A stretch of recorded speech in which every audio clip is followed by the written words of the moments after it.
బైబిల్లో కొందరు ఎందుకు ఉపవాస ప్రార్థన చేశారు, ఉపవాసం వారు చేయిస్తున్నప్పుడు వారికి కలిగినటువంటి మేలు ఏంటి అనేది చూద్దాం. ఒకటి, ఇన్ టైమ్స్ ఆఫ్ వార్, వారికి యుద్ధాలు వచ్చినప్పుడు ఉపవాసాలు ఉండి దేవుని సన్నిధిలో ప్రార్థన చేసినట్లుగా న్యాయాధిపతుల గ్రంథం 20వ అధ్యాయము 26 నుండి 27 వచనాల వరకు మనం చూస్తే, ఇక్కడ బెన్యామీనీయులు ఇజ్రాయేలీయులు ఇద్దరు అన్నదమ్ములే అయినప్పటికీ 2 దేశాలుగా 2 రాజ్యాలుగా వేరు వేరు సైన్యాలని ఏర్పాటు చేసుకొని భిన్న అభిప్రాయాలు కలిగి ఒకరికి వ్యతిరేకంగా ఒకరు ఉన్నారు. బెన్యామీనీయులు ఇజ్రాయేలీల మీదకి యుద్ధానికి వచ్చినప్పుడు ఇజ్రాయేలీలు చాలా ఘోరంగా వారి చేతుల్లో ఓడిపోయారు. దరిదాపుగా బెన్యామీనీయులు 3000 మందికి పైగా ఇజ్రాయేలీల యొక్క సైన్యాన్ని చంపివేశారు. అప్పుడు వారందరూ కూడా ఇంటికి తిరిగి వచ్చి ఏడుస్తూ ఉన్నారు. బెన్యామీనీయులు కబురు పంపారు, ఎలాగూ మీరు ఓడిపోయారు, 3000 మంది చనిపోయారు, రేపు మాతో యుద్ధానికి సిద్ధంగా ఉంటారా, లేదంటే కనుక మీ రాజ్యాన్ని మాకు అప్పగించి మీ రాజ్యం పైన మా జెండాను ఎగరవేయమంటారా? ఈ రెండిట్లో దేనికో ఒకదానికి మీరు సిద్ధపడాల్సిందే. 3000 మంది చనిపోయారంటే రేపు మా చేతుల్లో మీరు ఇంకా ఘోరంగా ఓడిపోతారని వర్తమానాన్ని పంపించారు. అలాంటి సమయంలో ఇజ్రాయేలీలు తమ సొంత అభిప్రాయాన్ని పక్కన పెట్టి, అవును మనం 3000 మంది చనిపోయారు, మనం ఓడిపోతాం, మనం నిరుత్సాహంగా ఉన్నాం, మన సహోదరులకు మనం లోబడిపోదాం అని వాళ్ళు అనలేదు. రేపు యుద్ధానికి వెళ్ళి గెలుస్తాము అని అనలేదు. వారి హృదయాలు వేదనతో ఉన్నాయి, ఓటమిని తట్టుకోలేకపోయారు. తమ సహోదరులు 3000 మంది చనిపోవటం వాళ్ళ హృదయాన్ని కృంగదీసింది. వారు బూడిదలో కూర్చొని కన్నీరు కారుస్తూ దేవుని సముఖానికి వెళ్ళి ఆ రాత్రంతా భోజనం చేయకుండా ఉపవాసం ఉండి ఏడుస్తూ దేవుని సన్నిధిలో అడుగుతున్నారు, రేపు యుద్ధానికి వెళ్ళమంటావా వద్దంటావా? ఒక విషయం వీళ్ళకి బాగా అర్థమైంది, దేవుడు వారితో వస్తే రేపు యుద్ధంలో వారు గెలుస్తారు. ఒకవేళ దేవుని సన్నిధి వారితో రాకపోతే వారు యుద్ధంలో తప్పకుండా ఓడిపోయి తీరాల్సిందే. అందువలన వారు విశ్వాసముతో తమను తాము తగ్గించుకొని ప్రభు పాద సన్నిధికి వెళ్ళి ఉపవాసం ఉండి వెళ్ళేదమా మానుదమా అని ఏడుస్తున్నారు. దేవుడు చూశాడు, వారు తమ తగ్గించుకొని అన్నపానములు మాని ఉపవాసాలు ఉండి వారి శక్తి సామర్థ్యముల కన్నా దేవుని సామర్థ్యమును ఆధారం చేసుకొని వారు మొరపెట్టిన ప్రభు విని ఆయన హృదయం చలించిపోయింది, కనికరంతో కరిగిపోయింది దేవుని హృదయం. ఆ ప్రభు, ఆ దేవాతి దేవుడు అన్నాడు, రేపు మీరు వెళ్ళండి, మీ చేతులకు మీ శత్రువులను అప్పగిస్తాను అన్నాడు. తెల్లవారిన తర్వాత యుద్ధానికి వెళ్ళారు ఇజ్రాయేలీలు. బెన్యామీనీయులు అనుకున్నారు, ఇక ఈ రోజు కూడా మన చేతుల్లో వీరు చావవలసిందే, జయము మందే అవ్వబోతుందని వీరావేశంతో ఒక మంచి ధైర్యంతో వారు యుద్ధం చేశారు. కానీ తుదకు యుద్ధము ముగించే సమయానికి ఇజ్రాయేలీలదే పై చెయ్యి అయింది, బెన్యామీనీయులు ఓడిపోయారు. ఇది ఎలా జరిగింది, జయము ఎలా వచ్చింది అంటే ఉపవాస ప్రార్థన యొక్క ఫలము దేవుడిచ్చాడు. అందువల్లనే యుద్ధాలు వచ్చినప్పుడు, శోధనలు వచ్చినప్పుడు, వ్యతిరేకతలు వచ్చినప్పుడు, కష్టకాలం వచ్చినప్పుడు, గాయాలు అయినప్పుడు, దుఃఖం వచ్చినప్పుడు, బాధని సహించలేనప్పుడు ఉపవాసములు ఉండి దేవుని బిడ్డలు ప్రార్థన చేయగా వారి హృదయ గాయములను దేవుడు మాన్పి వారి కన్నీటిని తుడిచి వారికి బహుధైర్యాన్ని వారి హృదయాంతరంలో పుట్టించి, మీరు చేయలేని వాటిని మీరు చేయగలరు, నేను మీకు సహాయం చేస్తాను, తిరిగి ఎక్కడ ఓడిపోయారో అక్కడే తిరిగి ప్రారంభించండి, జయము నేనిస్తాను అని ప్రభు తన బిడ్డలను బలపరిచాడు అంటానికి ఒక శుభ సూచన ఉపవాస ప్రార్థన దైవజనమా. రెండవదిగా ఉపవాస ప్రార్థన ఎందుకున్నారు పరిశుద్ధమైన బైబిల్ గ్రంథంలో అని చూస్తే, రిపెంటెన్స్, మారు మనసు పొందటానికి ఉపవాసం ఉన్నారు. యోనా గ్రంథం 3వ అధ్యాయము 1 నుండి 10 వచనాలు కూడా మనం చూసినట్లయితే, నీనెవే పట్టణస్థుల యొక్క పాపము దేవుని యొక్క సన్నిధికి వెళ్ళింది. వారు ఘోరమైనటువంటి పాపక్రియలతో ఉన్నారు, అతిక్రమాలతో ఉన్నారు. వారి పట్టణం అంతా కూడా దోషముతో నింపబడి ఉంది. వారి యొక్క పాపములు, వారి అతిక్రమములు రక్తం వల్ల ఎర్రగా అయిపోయాయి. దేవుని యొక్క వాక్కు వెలువడింది అక్కడ తన ప్రవక్త అయిన యోనా ద్వారా, యోనా ఈ పట్టణములోనికి వెళ్ళి ఒక వార్త చాటించు, ఈ పట్టణస్థులు మారు మనసు పొందకపోతే వీరు నా చేతుల్లో శిక్ష అనుభవించి తీరాల్సిందే. ఒకవేళ నా శిక్ష అనుభవించకుండా ఉండాలంటే వారు మనస్సు మార్చుకొని వారి పాపక్రియలను విడిచి నా తట్టు తిరిగిన యెడల వారికి క్షమాపణ నేను ఇస్తానన్నప్పుడు ఆ వార్త వినగానే నీనెవే పట్టణస్థులు స్పందించారు. ఈరోజు నువ్వు కూడా వాక్యం వింటున్నావు, నీ స్పందన ఏంటి? వాక్యం అయిపోయిన తర్వాత నీ ప్రతిస్పందన కోసం దేవుడు చూస్తాడు. దేవుని యొక్క వాక్యమే దేవుడై ఉన్నాడు, వాక్యం మీకు ప్రకటించబడుతూ ఉన్నది. వాక్యం అయిపోయిన తర్వాత మీ ప్రతిస్పందన ఏంటి, మీరు ఎలా స్పందిస్తారనే దేవుడు చూస్తారు. ఏ స్పందన లేకుండా వచ్చాము అయిపోయింది వెళ్ళామని మీరు వెళ్ళిపోతే దేవుడు ఆలోచన చేస్తాడు, ఇంకా ఈ ప్రజలతో నేను ఎంతకాలం సహించాలి, ఈ ప్రజల యొక్క ఆలోచనలు నేను తెలుసుకుందామని వచ్చాను, నా సేవకుల ద్వారా నేను మాట్లాడాను, నా ప్రజల యొక్క ప్రతిస్పందన ఏ విధంగా ఉంది అని దేవుడు చూస్తాడు. మీ ప్రతిస్పందన సరిగా ఉంటే దేవుడు ఉన్నతమైన కార్యాలు మీ పట్ల చేయడానికి పూనుకుంటాడు.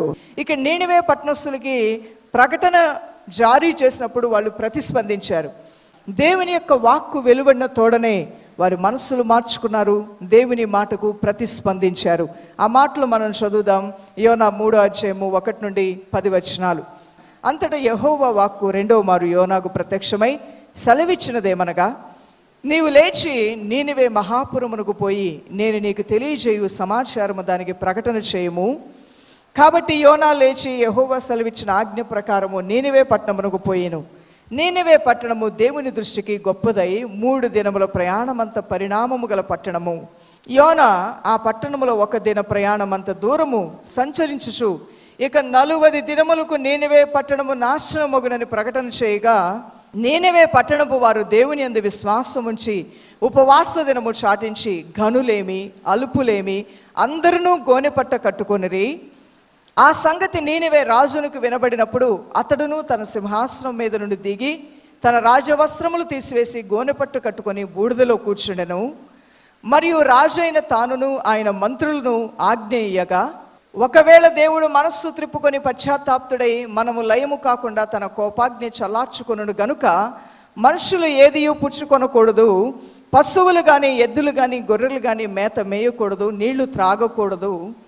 మనుషులందరూ తమ దుర్మార్గములు విడిచి తాము చేయు బలాత్కారమును మానివేయవలను. మనుషులేమి పశువులేమి సమస్తమును గోనెపట్టు కట్టుకొనవలను. జనులు మనఃపూర్వకంగా దేవుణ్ణి వేడుకొనవలను అని దూతలు నీనివే పట్టణములో చాటించి ప్రకటన చేసిరి. ఈ నీనివే వారు తమ చెడు నడతలను మానుకొనగా వారు చేయించిన క్రియలను దేవుడు చూచి పశ్చాత్తాప్తుడై వారికి చేయుదునని తాను మాట ఇచ్చిన కీడు చేయక మానేను. దేవుని స్తోత్రం. దైవజనమా, ఎంత జాలి గల దేవుడు, ఎంత కనికరం గల దేవుడు, ఎంత కృపా వాత్సల్యత కృపా సమృద్ధి గలవాడు మన దేవుడు. ఇప్పుడైనా నీ మనస్సును మార్చుకో. నీ హృదయాన్ని ఇంకా యేసుకి పరిపూర్ణంగా ఇవ్వకుండా ఉంటే మనస్సు మార్చుకొని పశ్చాత్తాపంతో నీనివే పట్టణస్థులు ఏ విధంగా ప్రార్థన చేసి దేవుని యొక్క కటాక్షానికి కృపకు కారకులయ్యారో అలానే నీ మనస్సును మార్చుకొని పశ్చాత్తాపడి, అయ్యా నా మనస్సు మార్చుకోవడానికి ఇది మంచి సమయంగా నేను భావిస్తున్నాను, నా బ్రతుకుని మార్చు డాడీ, నూతన జీవితం ఇవ్వు, నాలో ఉన్న దురలవాట్లు తీసేయి, మంచి అలవాట్లు ఇవ్వు ప్రభువా, నాలో ఉన్న భక్తిహీనత తీసివేయి, నాకు భక్తిని దయచే ప్రభు అని అలాంటి వారు కూడా ప్రార్థన చేసినట్లయితే నీకు నూతన హృదయాన్ని, నూతన మనస్సుని, వాటితో పాటుగా నూతన ఆశీర్వాదాన్ని కూడా దేవుడు ఇవ్వనై ఉన్నాడు. ఇక్కడ మనం చూసినప్పుడు నీనివే పట్టణస్థులు తాము చేసిన దుర్మార్గపు నడతలను విడిచి జన్మ పాపం, ఆ తర్వాత వారి స్వతహాగా వారికి సొంత బుద్ధి వచ్చిన తర్వాత కీడు వెంట పరిగెత్తి వారి స్వబుద్ధితో చేసిన పాపాలు అన్నీ వారు ఒప్పుకొని ఉపవాసం ఉన్నప్పుడు దేవుడు వారికి విడుదల అనుగ్రహించి కీడుని చేయక వారికి మేలు చేసినట్లుగా మనం చూస్తున్నాం. మూడవదిగా దైవజనమ ఉపవాస ప్రార్థన పరిశుద్ధమైన బైబిల్ గ్రంథంలో ఎందుకు చేశారంటే, వెన్ ఫేసింగ్ డేంజర్, ప్రమాదపు అంచులకు వెళ్తున్నప్పుడు, ఇక్కడ ప్రమాదం ఏదో దాచబడి ఉంది, నా ఇంట్లో సరిగా ఉన్నటువంటి నా భర్త జీవితంలో కొన్ని ఒడిదుడుగులేవో వస్తున్నాయి అని తెలుసుకున్న భార్య ఆ ప్రమాదపు యొక్క శబ్దాలు ఆమె చెవిలో పడినప్పుడు తన భర్త పక్షంగా కూర్చొని ఉపవాస ప్రార్థన చేస్తే అవన్నీ తరిమి వేస్తాడు దేవాతి దేవుడు. అదే రీతిగా నీ కుమార్తె, నీ కుమారుడి యొక్క జీవితంలో కొన్ని ఇబ్బందులు, కొన్ని శోధనలు, కొన్ని ఒత్తిడులు, కొన్ని ఆటంకాలు, వివాహ జీవితంలోనూ, చదువు విషయంలోనూ, ఉద్యోగ విషయంలోనూ, ఆరోగ్య విషయంలో నీ పిల్లలకు కొన్ని ఆటంకాలు వచ్చాయి, అది ఎంతో బాధ దుఃఖం నీ బిడ్డలకి నీకు కలుగుతుంది అనగా ప్రమాదపు యొక్క శబ్దాలు నీకు వినబడుతున్నాయి. అలాంటి సమయంలో ఉపవాస ప్రార్థన సరైంది. యేసు ప్రభువారు అన్నారు, కేవలము కొన్ని కార్యాలు జరగాలంటే ఉపవాసము ప్రార్థన వల్లనే సాధ్యమని దేవాతి దేవుడు సెలవిచ్చినట్లుగా మనం చూస్తూ ఉన్నాం. కొన్ని ప్రమాదాలు, నీకు వ్యాపారంలో కొన్ని నష్టాలు అనేవి జరిగాయి, అది పెను ప్రమాదముగా అనగా పెను నష్టంగా మారబోతుందని నీకు అర్థమైనప్పుడు నువ్వు ఉపవాసముతో, కన్నీటితో, ప్రార్థనలతో, విజ్ఞాపనలతో, యాచనలతో నువ్వు చేయగలిగింది నువ్వు చేస్తే ఆ ప్రమాదం ఏమైతే ఉన్నదో, ఆ యొక్క జీవము లేని స్థితి నీ కుటుంబంలో ఏదైతే ఉన్నదో, ఆ జీవాన్ని, సంతోషాన్ని పోగొట్టుకోవడానికి కారణం ఏమైనదో అవన్నీ నేను తీసివేసి నువ్వు కోల్పోయినవన్నీ తిరిగి నేను నీకు ఇస్తాను అంటున్నాడు ఆ దేవాతి దేవుడు. కోల్పోయినవన్నీ నీకు అనుగ్రహించి నీ పిల్లల్ని, నీ కుటుంబాన్ని, నీ పొలమును, నీ భూమిని, సమస్తాన్ని మళ్ళీ తిరిగి ఇస్తానన్నాడు. ఈరోజు ప్రమాదం నీ ఇంట్లో ఉందా, నీ లైఫ్లో, నీ జీవితంలో ఉందా, నీ వ్యాపారంలో ఉందా, ఎక్కడ ఏ ప్రమాదం ఉందని ఆ సిగ్నల్స్ నీకు అందుతూ ఉన్నా నువ్వు కూడా ఉపవాసం ఉండి ప్రార్థన చేస్తే అద్భుతమైన కార్యాలను చూడగలుగుతావు. ఎజ్రా 8వ అధ్యాయము 21 నుండి 32 వచనాలు చాలా అద్భుతమైన మాటలు ఉంటాయి. ఎజ్రా దేవుని యొక్క దేవాలయపు గోడలు పడిపోయినప్పుడు అవి కట్టాలని మనసులో ప్రేరేపించబడి ముందుకు వెళ్తున్నాడు. అక్కడ దేవుని యొక్క కనికరం అతనిపైకి దిగిరాగా రాజు యొద్ద నుంచి వెండి బంగారాలు అవసరమైన అన్ని వస్తువులు సామాగ్రి కోట్ల విలువైన ఆస్తిని తీసుకుని వెళ్తున్నాడు దేవుని మందిరం కట్టడానికి. మార్గం మధ్యలో అడవి దొంగలు ఉన్నారంట. ఆ రాజుగారు అన్నారు, ఎజ్రా నువ్వు బయలుదేరి వెళ్తున్నావయ్యా, పిల్లలతో పరివారాలతో వెళ్తున్నావు, ఆస్తితో వెళ్తున్నావు. మార్గం మధ్యలో అడవి దొంగలు భయంకరమైన వారు చంపి నిర్దాక్షిణ్యంగా నీ ధనాన్ని తీసుకుని వెళ్తారు. సైన్యాన్ని పంపించమంటావంటే వద్దన్నాడంట. అందరూ సలహాలు ఇచ్చారు. అతని మనసులో అనిపించింది, నా దేవుడు నాతో ఉన్నాడు, నేను ధైర్యంగా వెళ్తానని చెప్పానే, ఇప్పుడు మరలా సైన్యాన్ని పంపించమంటే నాకు అవమానం కదా అని మనసులో అనుకొని ఏం చేయాలి ఇప్పుడు? నిజమే, అడవి దొంగలు ఉన్నమాట నిజమే. నేను ఆడవారితోనూ నా పిల్లలతోనూ పరివారంతోనూ ఆస్తిపాస్తులతో వెళ్తున్నాను. ప్రమాదం పొంచి ఉన్నమాట నిజమే. ఆ ప్రమాదం నుంచి నేను తప్పించబడాలంటే నా దేవుడు నాతో రావాలి. దానికి నేను మామూలు ప్రార్థన కన్నా ఉపవాస ప్రార్థన చేస్తే బాగుంటుందని మనసులో అనుకొని ఎజ్రా ఉపవాసం ఉండి ప్రార్థన చేసి తన కార్బలాన్ని తన పరివారాన్ని అన్నిటినీ దేవుని సంధికి అప్పగించి మొరపెట్టుకున్నాడంట. ప్రభువా, మార్గ మధ్యలో దొంగల వలన దుష్టుల వలన అడవి దొంగల వలన నాకు ఏ ఇబ్బంది లేకుండా నీ దూతల్ని నాకు పంపించమని ఉపవాసం ఉండి ప్రార్థన చేయగా ఆయన అంటున్నాడు, ఎజ్రా దేవుని యొక్క హస్తము నాకు తోడై ఉండటం వలన నేను క్షేమంగా చేరాను అంటున్నాడు దైవజనమ. ఆయన హస్తము తోడుగా ఉండటం వలన అనేకమైనటువంటి అపాయాల నుంచి ఎజ్రా అనే దేవుని యొక్క అభిషిక్తుడు తప్పించబడ్డాడు. ఆయనకి తెలుసు దేవుని హస్తం తనతో రావాలంటే, దైవ కార్యాలు వేగంగా జరగాలంటే దానికి సూత్రం ఉపవాస ప్రార్థనే. తను తాను వ్యాకులు పరుచుకొని గోనె పట్టు కొట్టుకొని అన్నపానములు మాని ప్రభు సన్నిధిలో మోకరించినప్పుడు అద్భుతమైనటువంటి కార్యాలు జరిగినట్లుగా మనం చూస్తున్నాం. 4వదిగా భక్తులు ఎందుకు బైబిల్ గ్రంథంలో ఉపవాసం ఉన్నారంటే విజ్డమ్ అండ్ కరేజ్, ధైర్యం కొరకు జ్ఞానం కొరకు ఉపవాసం ఉన్నారు. ఎస్తేరు గ్రంథం 4వ అధ్యాయము 3 నుండి 4 వచనాలు, 9వ అధ్యాయము 31వ వచనం మనం చూసినట్లయితే ఎస్తేరు చాలా సౌమ్యురాలు, చాలా మృదు స్వభావి. చిన్నాన్న ఏం చెప్తే అది చేయటమే ఆమె తెలుసు. చిన్నాన్న మొర్దెకై చాలా మంచివాడు, మరి సమాధానం కలిగిన వాడు, మంచి భక్తుడు కూడా. అమ్మా నాన్న లేకపోయినా చిన్నాన్న నీడలో పెరగటము, అందులో ఆయన మంచివాడు అవటం దేవుని దయ అనుకోవాలి. అలా ఆవిడ పెరిగి పెద్దదైనప్పుడు మరి రాజుతో వివాహమైంది. వివాహమైన తర్వాత అక్కడ మంత్రిగా ఉన్నటువంటి హామాన్ అనేటువంటి వ్యక్తి మరి మొర్దెకై హామాను పాదాలకు మొక్కట్లేదని ఆ కోపంతో మొర్దెకై జాతి ఏంటి అని ఎంక్వైరీ చేశాడంట. యూదా జాతి అనగానే యూదులందరినీ చంపమని ఒక ఆజ్ఞ జారీ చేసి కుయుక్తితో రాజు యొక్క ముద్రపు ఉంగరము యొక్క ఆ స్టాంపు కూడా తీసుకొని మరీ ఒక ప్రణాళిక పన్నాడు. పలానా రోజున పలానా సమయానికి దేవుని బిడ్డలందరూ చనిపోవాలి, యూదులందరూ చంపబడతారు. అలాంటి సమయంలో ఎస్తేరు ఈ విషయం తెలుసుకున్నప్పుడు రాజు ఆమెను పిలవలేదంట. రాజు సముఖానికి పిలవకుండా వెళ్తే శిరచ్ఛేదనం చేయబడుతుంది, చంపబడతాను. అయినప్పటికీ కూడా నా కొరకు మీ అందరూ ప్రార్థన చేయండి, ధైర్యముగా నేను రాజుతో మాట్లాడాలని, రాజుతో మాట్లాడుతున్నప్పుడు దైవ జ్ఞానం నాకు కావాలని నా కొరకు ఉపవాసం ఉండి ప్రార్థన చేయమని యూదులందరికీ చెప్పింది. చెప్పిన ఆవిడ చెప్పి ఊరుకోలేదు. ఆమె కూడా 3 రాత్రులు 3 పగళ్ళు ఉపవాసం ఉండి ప్రభు సన్నిధిలో వేడుకుంది. నాకు మాట్లాడటం రాదు ప్రభువా, నేను మృదు స్వభావం అయ్యా, నోరు తెచ్చి ఎవరితో ఎలా మాట్లాడాలో అంత ఆలోచన జ్ఞానం నాకు లేదయ్యా, మా చిన్నాన్న ఏం చేయమంటే అది చేశానయ్యా, నీ కృప వల్ల నేను రాణినయ్యాను, కానీ ఇప్పుడు రాజు దగ్గరికి వెళ్తున్నాను, ఉపవాసంతో వెళ్తున్నాను, బహుధైర్యాన్ని నీ ఫేవర్ నీ దయ నాపై నుంచు, నీ జ్ఞానం ఇవ్వు, ఈ చిక్కుల్లోంచి ఎలా నా ప్రజలను తప్పించాలి. ఒకవేళ రాజు దగ్గరికి వెళ్ళి నేను మాట్లాడుతుంటే నువ్వు యూదురాలువా, నీ జాతి ఏంటో నాకు ఎందుకు చెప్పకుండా దాచేవని నన్ను చంపేస్తాడేమో. ఎలా అయినా అతని మనస్సు మారొచ్చు. అతని మనస్సు మారకుండా నేను చెప్పిన ప్రతి మాట ఆయన వినే విధంగా నాకు జ్ఞానపు వాక్కులు నా నోట ఉంచు, ఆ సమయ సందర్భాల్ని నాకు అనుకూలపరచు ప్రభు అని ఎస్తేరు రాణి 3 రాత్రులు 3 పగళ్ళు ఉపవాసం ఉండి ఆమె దేవుని సహాయంతో బయలుదేరి వెళ్ళినప్పుడు రాజు యొక్క కనికరము ఆమె పైకి దిగివచ్చింది. ఏమన్నదంటే, రాజా నేను ఒక విందు ఏర్పాటు చేస్తున్నాను, మీరు రావాలన్నప్పుడు రాజుగారు వెళ్ళారు.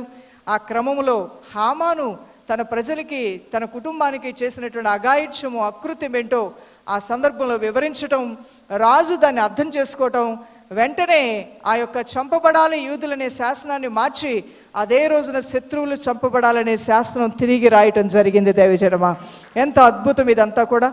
అందువల్లనే ఏ సమయంలో ఏం మాట్లాడాలో మనకు తెలియదు, కానీ పరిశుద్ధాత్మ దేవుడే ఏ సమయానికి ఏం మాట్లాడాలో అవసరమైన జ్ఞానాన్ని ఆయనే మనకు అనుగ్రహిస్తాడని వాక్యంలో ఉన్నది.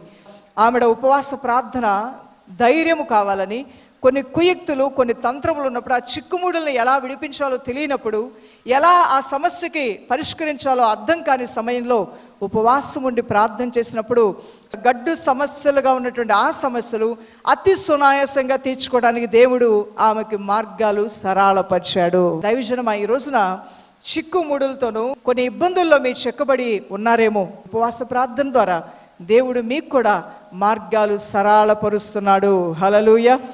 ఇంకా మనం చూసినప్పుడు స్పిరిచువల్ బెనిఫిట్స్, ఆత్మీయ మేలు ఏంటంటే ఎ సోల్ క్లెన్సింగ్. మొదటిగా నీ హృదయ అంతరంగాన్ని దేవుడు శుద్ధీకరిస్తాడు ఉపవాస ప్రార్థనలో నుంచి. సామెతలు 4:23 నీ హృదయంలో నుండి జీవదారులు బయలుదేరిన కాబట్టి అన్నిటికంటే ముఖ్యంగా నీ హృదయమును భద్రంగా కాపాడుకోమని వాక్యం సెలవిస్తుంది.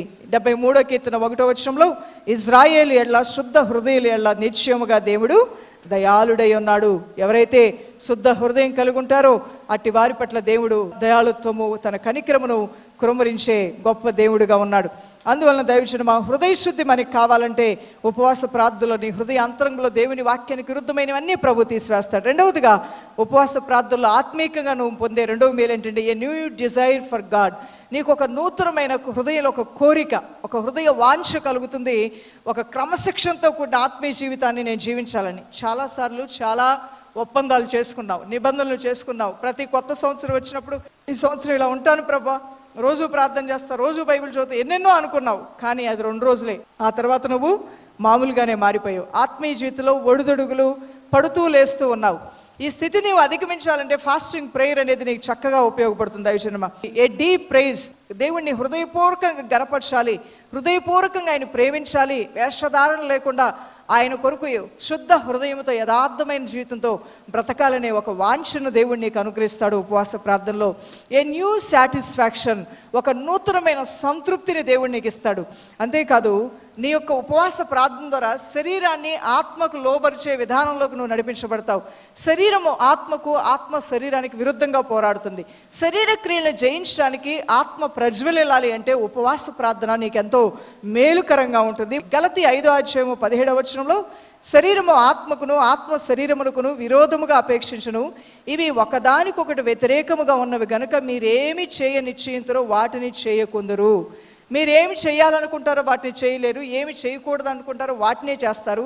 ఇది శరీరంలో ఉన్నటువంటి ఒడిదొడుగులు. వీటిని జయించి ఒక క్రమశిక్షణలోకి రావాలంటే ఫాస్టింగ్ అనేది నీ బాడీకి ఎంతో అవసరమై ఉన్నది. అదేవిధంగా ఫిజికల్ బ్లెస్సింగ్స్, నువ్వు ఉపవాసం ఉన్నప్పుడు నువ్వు బాహ్యంగా పొందుకునే మేలు ఏంటో మనం గమనించినట్లయితే వాక్యంలో 2 దినవృత్తాంతములు 20:2-3 12-15 చూస్తే విజయాలు నువ్వు చూస్తావు. ఫాస్టింగ్ ప్రేయర్లో నువ్వు పాల్గొన్నప్పుడు విజయాలు, విక్టరీస్ అనేవి నువ్వు చూడగలుగుతావు. రెండవదిగా దేవుని నడిపింపు స్పష్టంగా పొందుకుంటావు. ఫ్యామిలీలోను, బిజినెస్లోను, నీ వ్యక్తిగత జీవితంలో ప్రభు యొక్క నడిపింపు, దేవుని చిత్తం ఏంటో చెప్పండి, దేవుని చిత్తం ఏంటో చెప్పండి అని అంటుంటారు చాలామంది. ఆ చిత్తము నువ్వు బయలుపరచబడుతుంది. ఆయన ఉద్దేశాలు స్పష్టంగా నువ్వు తెలుసుకొని నీ మార్గాలన్నీ కూడా, అనగా సమస్తము సమకూడి నీకు మేలుగా మారటం నువ్వు చూడగలుగుతావు. దేవుని నడిపింపు స్పష్టంగా పొందుతావు. మూడవదిగా మేజర్ బిల్డింగ్ ప్రాజెక్ట్స్, ఏవైతే కొన్ని ప్రాజెక్ట్స్ నువ్వు ప్రారంభించావో అవి మేజర్వి, అవి చిన్న చిన్నవి కాదు, పెద్ద పెద్ద ప్రాజెక్ట్స్ నువ్వు ప్రారంభించావు. వాటిలో నీకు జయం అనేది పొందుకుంటావు. నెహెమ్యా 1:4 ఆధారంగా. అదేవిధంగా 4వదిగా శోధనలపై నువ్వు విజయం పొందుతావు. లూకా సువార్త 4:2 యేసు ప్రభువారు 40 రాత్రులు 40 పగళ్ళు ఉపవాసం ఉన్న తర్వాత సాతాను శోధించడానికి వచ్చాడు. ఆ శోధనని యేసయ్య సునాయాసంగా జయించాడు. ఈరోజు నీవు కూడా ప్రతి శోధన పైన జయము ఉపవాస ప్రార్థన వల్ల నీకు కలుగుతుంది. 5వదిగా విడుదల, స్వాతంత్రాన్ని నువ్వు పొందుకోగలుగుతావు. 6వదిగా స్వస్థత కార్యాలు జరుగుతాయి. 7వదిగా నీతిమంతులుగా మారి మీ కుటుంబాల్లో రక్షణ పొందని వారు కూడా రక్షణలోకి రావటం నువ్వు చూడగలుగుతావు.